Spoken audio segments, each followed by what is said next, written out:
We begin tonight with major pushback in an East Valley school district, with students and parents arguing that a proposed policy will make transgender students less safe at school. Good evening and thanks so much for joining us. For 12 News at 10, I'm Kariba Devine. I'm Mark Curtis. This is all tied to a proposal that's currently under review in Mesa Public Schools. 12 News journalist Chase Golightly is live at district headquarters tonight with more on what's outlined in that policy. Chase?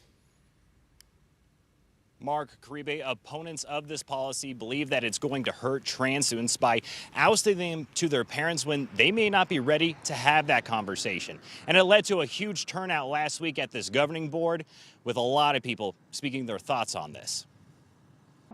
Transgender students really deserve our respect. Dozens of students and their parents spoke out against a potential change at Mesa Public Schools that they claim is anti-trans. Policy would actively harm students, especially those already in vulnerable situations. They need to go by the name that suits them. It was originally called the Gender Dysphoria Policy, but then changed to the Parent Notification Policy by governing board member Sharon Benson, who introduced it. Parents have a right to raise their children the way that they see fit without interference from any government entity. If approved, a teacher cannot call a student by their preferred pronoun or name unless they have written permission from that student's parent.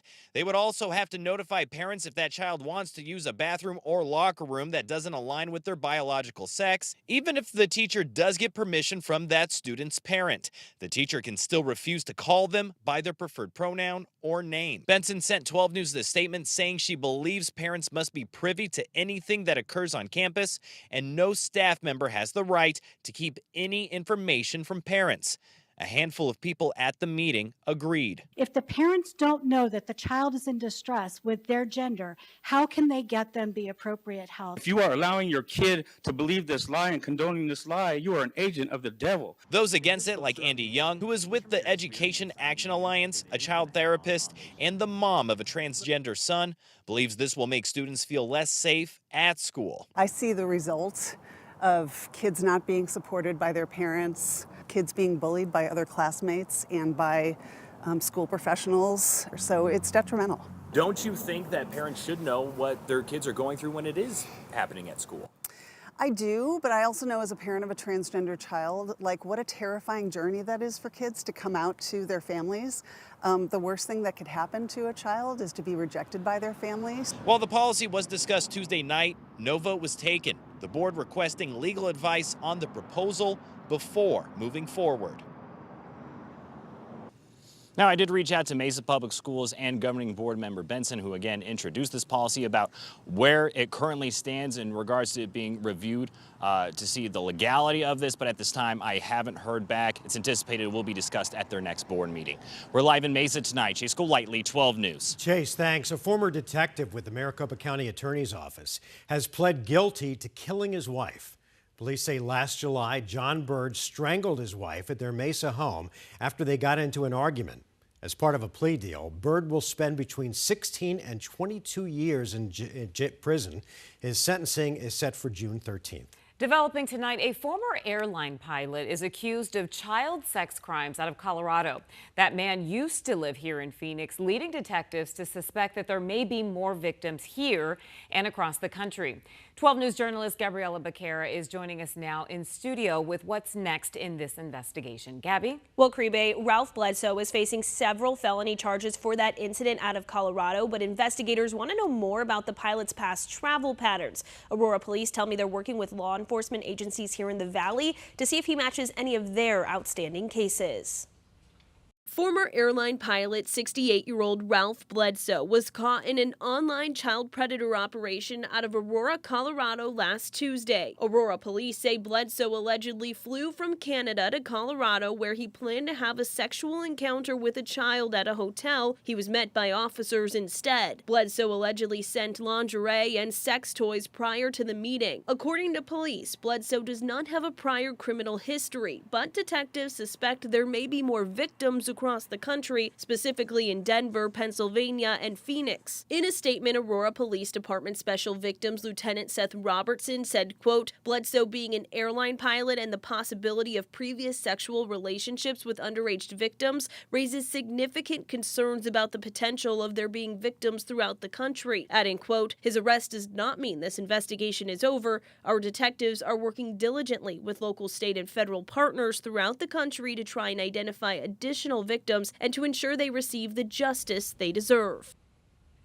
Anyone with information about Bledsoe or this case is asked to contact Metro Denver Crime Stoppers at 720-913-STOP. You can remain anonymous and could be eligible for up to a $2,000 reward. In studio, Gabriella Becerra, 12 News. Gabby, thanks. It's the second week of testimony in Lori Vallow Daybell's murder conspiracy trial, and we've already heard some bombshell testimony.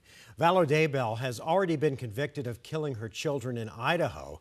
Now she's standing trial here for conspiring to kill her former husband, Charles Vallow. The I-Team's Erica Stapleton has been inside the courtroom this entire trial, and she's breaking down the big moments from day 5.